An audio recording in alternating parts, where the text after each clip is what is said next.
कहानी एक ऐसे घर से जहां शादी का माहौल है, लेकिन टेंशन और शांति इतनी कि शादी का घर किसी जंग के मैदान जैसा दिख रहा था। अरे जैसा मर्जी डेकोरेशन कर दो, पैसों की चिंता मत करो। इतना पैसा जब लड़के वालों को दे दिया तो फूल वालों को देने में मुझे क्या दिक्कत है? अरे धीरे बोलो ना, साफ लग रहा है कि फ्रस्ट्रेटेड हो। अरे तुम तो चुप ही रहो। एक बेटी संभाल नहीं पाई।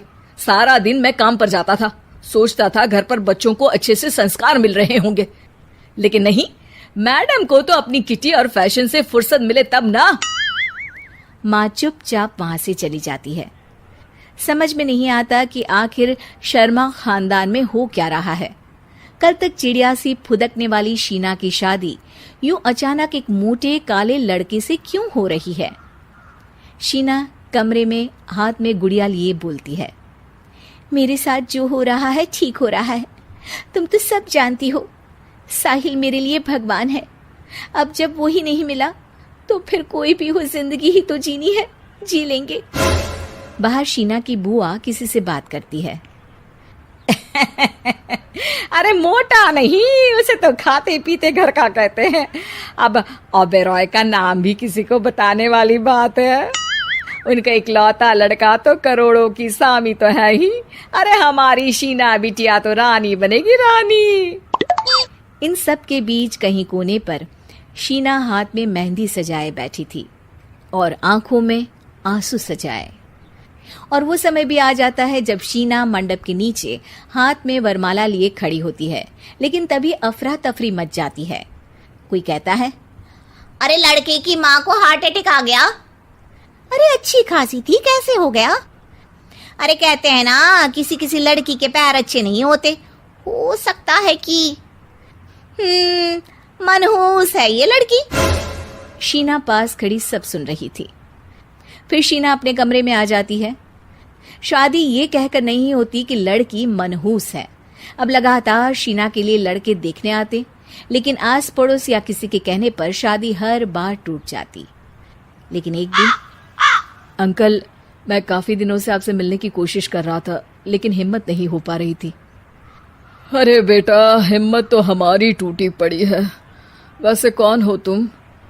अब मेरा नाम साहिल है अंकल।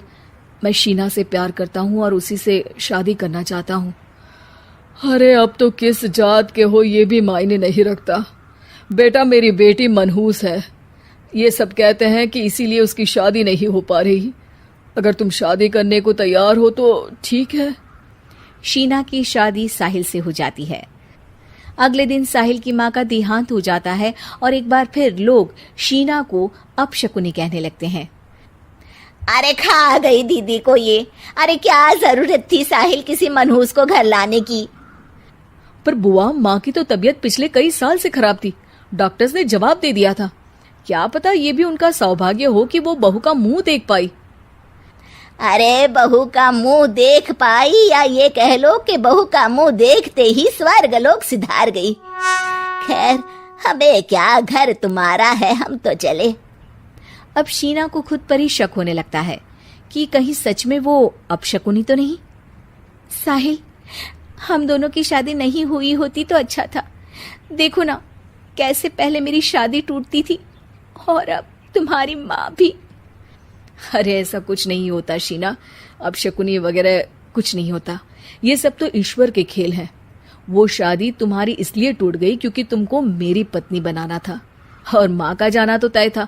वो काफी बुजुर्ग थी, साथ ही एक ऐसी बीमारी से जूझ रही थी जिसमें डॉक्टर्स भी उन्हें नहीं बचा पाते। शीना साहिल की बात सुनकर तसल्ली कर लेती है और वहां से चली जाती है। अगले दिन, शीना, अरे ओ शीना। क्या हुआ?